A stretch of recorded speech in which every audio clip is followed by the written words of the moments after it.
All right. So, hello again, students.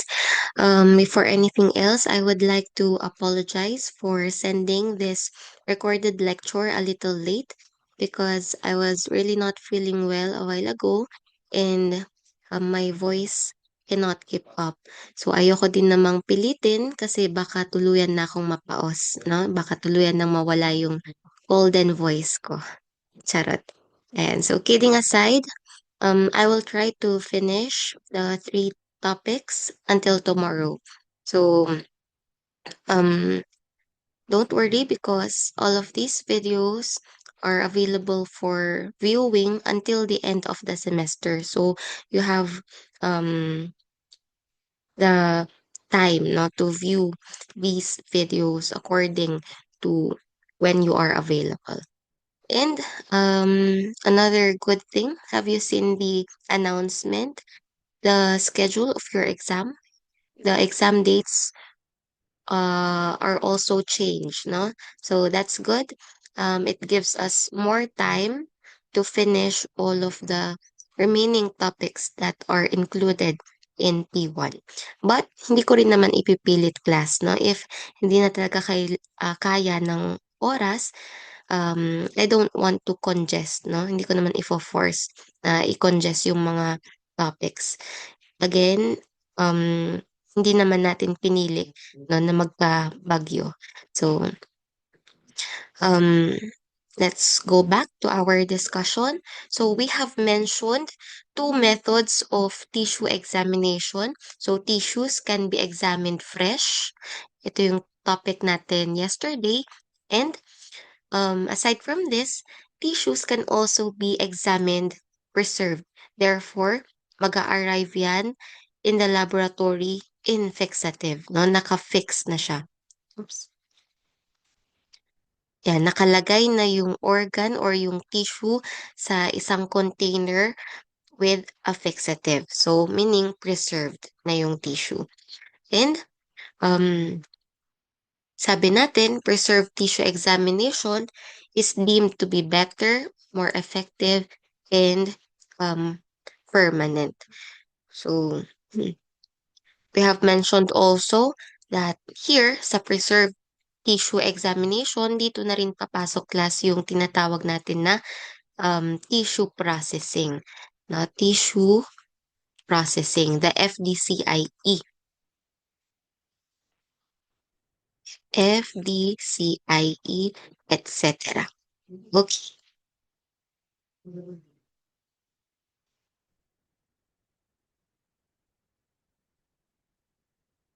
Okay, so class, if you have any questions so far, paki-reserve muna, no? Paki-ipon muna. You may write your questions sa mga notebooks nyo na lang muna and then I can answer them once we go back to face-to-face meetings.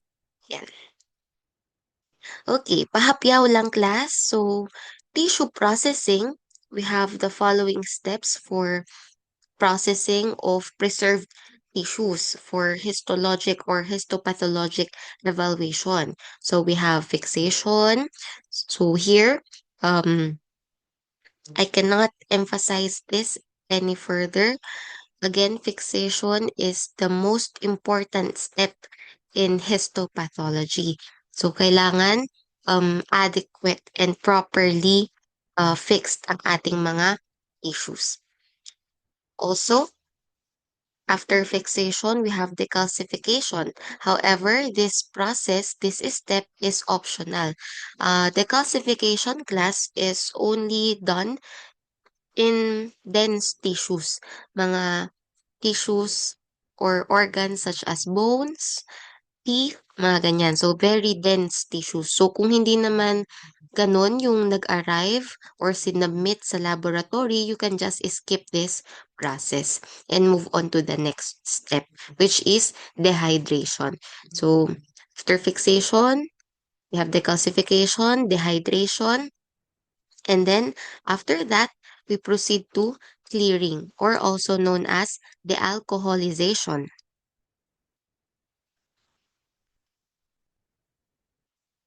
Bakit siya tinawag na dealcoholization? Because the previous process na sinundan niya is dehydration, which uses usually alcohol as dehydrating agent. So, sa clearing, we remove the alcohol from the previous step. Kaya siya tinawag na dealcoholization. That is clearing. And after that, we infiltrate the tissues or also known as impregnation. Again, what substance do we use? Yan, waxes. Yan. After that, embedding. So the first five steps class, ito pwede siyang manual, mano-mano, or pwede ring with the use of ATP. What is ATP? Automatic Tissue Processor. Ang ATP class, this is a machine, no? Ito actually yung drawing nyo sa inyong mga lab manuals. Remember, the machine, 'di ba? Meron siyang different containers. So that is your ATP or automatic tissue processor. So the first five steps, pwedeng manual, pwede ring automated. But for the next step, embedding, this is manual, no? Manual tong ginagawa. Or I'm not sure, maybe in other countries na medyo um ma ano na yung technology sa kanila, maybe they have automated embedding, but I'm not sure, no? I think sa Philippines usually manual pa rin, no? Manual pa rin ang embedding natin. Mano-mano pa rin ito. And then after that, you will trim na the solidified tissue blocks. So before we proceed to microtomy or the section cutting or simply sectioning, we must trim the blocks first, no? And then when we say sectioning or microtomy or section cutting, ito na class, no, nakakapag-produce na tayo here ng mga tissue ribbons na tinatawag. Very thin cuts of tissues. Tissue ribbons or tissue sections. And then after that, singit natin na step dito or dito na lang before staining is the flotation and fishing out. So, these tissue sections, these tissue ribbons, ilalagay natin sila, ifo-float natin sila sa flotation or water bath para matanggal yung mga wrinkles. And then we will fish that out using a glass slide. We will pick up the tissue ribbons using a glass slide and then papatuyuin natin yan. Pag natuyo na, we will proceed to staining. So after staining, papatuyuin ulit yan and then we will mount or we will use a mounting medium and a cover slip to cover the tissue na nandun sa ating slide, of course, for protection. And then after mounting, andyan na rin, sama natin dito ang ringing or yung pag-seal sa ends ng cover slip. So if this is the slide, andyan yung tissue mo, and then you will mount that by ipapat ka na mounting medium, and then cover it with cover slip. And then after that, yung ringing class, when we say ringing, we're going to seal the edges of the cover slip. And then after that, of course, very important, labeling. So labels are very important in the histopath laboratory. And at the end of all of these processes, after all of these steps, class, ano ulit ng ating end product? The end product would be good quality tissue or histologic slides. So good quality histologic slides, which are now ready for viewing or for examination by the pathologists.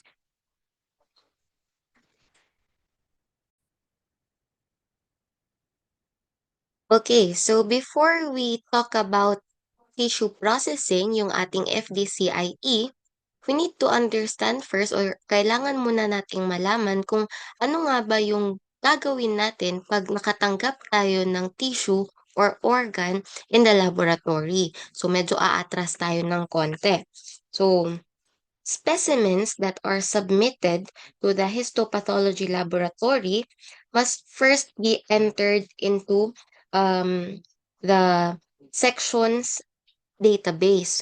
So, paano natin yun ginagawa? Of course, through specimen accessioning. Okay, so first, we will receive the specimen in the laboratory. Nakalagay na yan, class, no, sa isang container na may lamang fixative. Again, we're talking about preserved tissue examination. Therefore, the tissues or the organs are already preserved, are already immersed in fixatives. So, mag-a-arrive yan, no? Isasubmit yan doon sa lab, sa histopath section na nakaganyan na siya. And so, when you receive specimens, they must be immersed in proper and adequate fixative. Again, no? Paulit-ulit nating sinasabi, fixation is very important. That is very crucial. It is the most important step in the histopath lab. Class, it cannot be overemphasized that a tissue removed for histopathologic examination must be fixed right away, no, immediately. So pagka tinanggal yan sa body ng isang patient, yung mga surgeons natin or mga nurses natin, yung staff na nandun sa OR or operating room or surgery room, sila na class, no, ang mag-fix ng mga tissues, mga organs na yan. So, kailangan talaga ang immediate and proper fixation. And the earlier that the tissue is fixed, the better its preservation is. Because class, improperly fixed tissues, anong mangyayari kapag hindi na fix agad yung organ or yung tissue, maapektuhan na yung mga next na mga processes, no? Magiging troublesome na ang processing, yung FDC or the DCIE natin, yung cutting, even the staining class, yan, magiging problematic na yan if the tissues or the organs are not well fixed. And unfortunately, there is no amount of troubleshooting that will solve poor fixation. Ibig sabihin, class, poor fixation cannot be corrected in any manner or manipulation. So, kapag hindi mo yan nagawa ng maayos, wala na, no? Hindi mo na yan pwedeng masolusyonan pa. So, this is very important. Pag sinabi nating adequate fixative, again, what is the magic number when it comes to fixation? 20. So, the ratio of the tissue to the fixative, or tissue to fixative, the ratio should be 1:20. Or kapag sinabi nating ratio of fixative to tissue, yan. So, babalik na rin lang natin. 20:1. But actually, in some references, mababasa nyo yung ibang references, nilalagay dyan 15 to 20 times. Now, depending actually yan kasi sa size ng organ. And recently, meron na, no, they also consider 10 times. Yan. But only for small specimens. But the best, the ideal class is 20 times, no? Or kailangan kung ito yung container natin, ito yung tissue natin or organ, so hindi bababa sa 20 times yung amount ng fixative. So 1, 2, 3, 4, 5, 20 times. Ayan. So, lubog talaga siya dapat, no? Hindi pwedeng ito yung container, ito yung organ, ang laki-laking liver, tas ang fixative mo hanggang dito lang. No. No? Very wrong. Big no. Okay. Size, appropriate container. So, pwedeng ganito, pwede ring mas malaki, depende sa size ng organ. Yan. And of course, dapat may mga leads din yung mga yan, no? Hindi sila exposed. And very important that it comes with a request form. So, hindi lang basta ito yung mag-a-arrive sa laboratory, no? Lagi yan may kasamang request form. So, let's take a look at this example. This class, nakuha ko siya, no? This is a picture actually nung ako ay intern pa lang sa Baguio. So, pwede kayang i-zoom. Wait lang.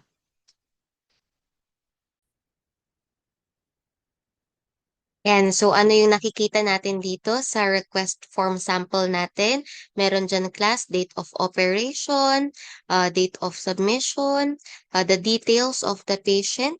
So, blur out ko na lang yung kanyang mga name for confidentiality, of course.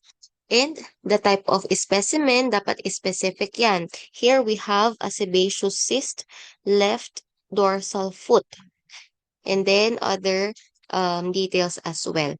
Even the time of fixation and the name of the requesting physician, dapat kompleto yan actually class, no? And what else? We have here the specimen number or the accession number. Natuturuan ko kayo later on kung paano yan. Also, the pathologist, the age and the sex of the patient, and etc.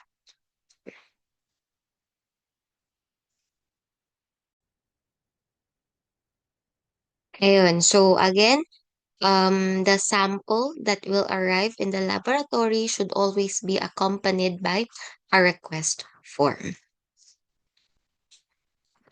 Another thing, class, when you receive specimens, meron tayo ditong note, no?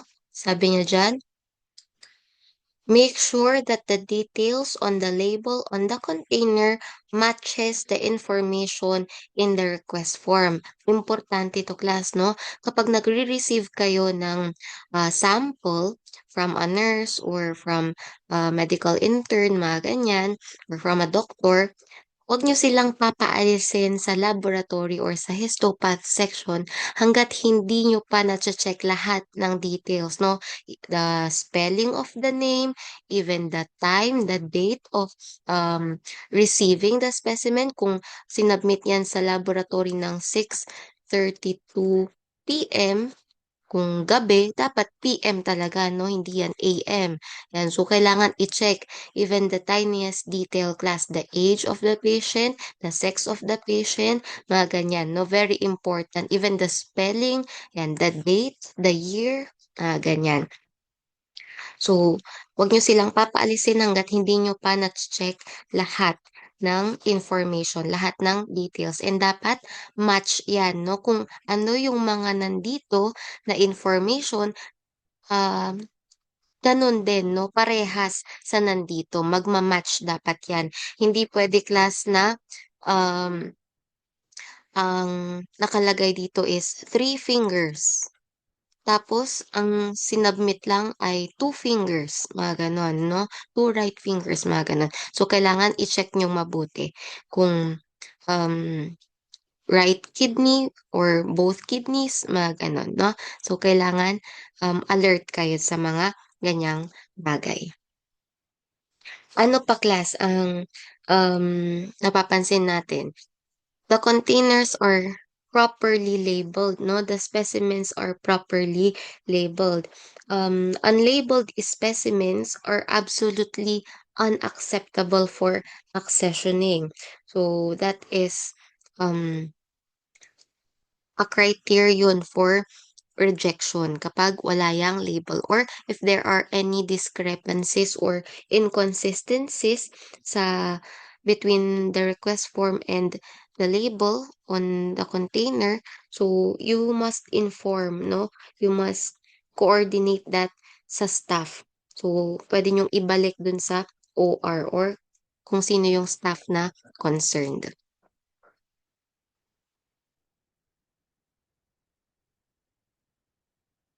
Next, so let's talk about recording and logbooks. So Bago yan, turuan ko muna kayo class kung paano namin ginagawa or create yung session numbers dati dun sa hospital na pinag-internshipan ko. Kasi malamang sa malamang, pag interns na kayo, no, you will also do this one. But of course, it varies among laboratories. So, you need to follow the protocol of the laboratory kung saan kayo mag-i-intern. So, when it comes to accession numbers, depende yan, no? One for every type of specimen.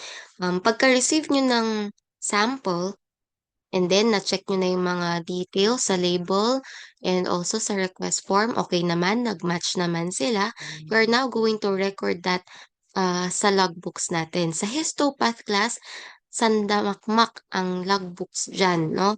Napakaraming mga logbooks sa histopath section. So, balik tayo sa accession number. Depende, no? Sa amin dati class, kapag surgical pathology, ganito siya, letter S, no? Letter S yung unang letter sa aming accession number. Kapag cytopathology naman class, letter P. Yan. Again, samples that are um, to be examined, no? For, or to be processed sa surgical pathology, those are usually solid organs. And mga kidneys, liver, mga ganon, no? Tumor, cysts, mga ganyan. So, surgical pathology, ang palatandaan ko niyan, class, noon, solid. Yan, solid organs kasi letter S. Tapos, kapag cytopathology naman, class, fluid. Yan, fluid. Dapat fluid. Kasi nga, di ba, sa cytology, usually, ang mga samples natin are fluids. Ganun. So, sa accession number kasi namin, pag surgical pathology, solid yung organ. And then, kapag cytopathology, letter P. Palatandaan ko is fluid. So, pag ang dumating sa inyo class ay solid organ, yan, letter S. Kapag naman ang dumating sa amin is peritoneal fluid, a pericardial fluid, mga ganyan. Or sputum, mga ganon. So, cytopathology, letter P. Yan. So, yun yung una, no? And then next is the year. Yan. So, 25. Yan. Kasi 25 na, 2025 na ngayon. Pwede ring letter S. Yan, depende. And then, the last four digits of the accession number ay depende kung pang ilan siya no, naisulat dun sa logbook. So, here, sa logbooks, meron tayong date, accession number, patient name, age and sex, and other specimen details. So, here, meron tayong date. And then, the accession number, 0232. And then, after that, yung sumunod na sample, 0233. And tapos, January 29, the day after that. So, itutuloy mo lang, no? 0233 yung sinundan, 0234 na yung next, and so on. Ayan. So, ganun tayo gumawa ng accession number. So, here, class, names ng mga patient yung nakalagay dito, no? Tinakpan ko na lang kasi bawal. Baka baka makasuhan ako. Yes. Or pwede ring IHC. Yan. So, pwedeng S, pwedeng P, pwede ring IHC. So, depende yan, no? And, very important that when you are recording, it should always be correct and clear. No? Dapat accurate and unambiguous. So, precise, no? Yung spelling. And, you should write legibly. So, yung mga, yung iba dyan na medyo pangit ang sulat, hindi naman sa pangit, no? Medyo singa akay-kay, yamano. So, sulat da, gandahan natin ang sulat natin sa histopath, no? Kasi once na nagkamali yan, for example, mayroong case dati class, yung 7 niya parang 1. O kaya, yung 9 niya parang 4. So, magkakamali na yan sa mga susunod na processes, no? So, very important talaga ang information, correct information when it comes to the histopath section. So, ayus-ayusin natin, no? Para hindi tayo mapagalitan ng pathologist.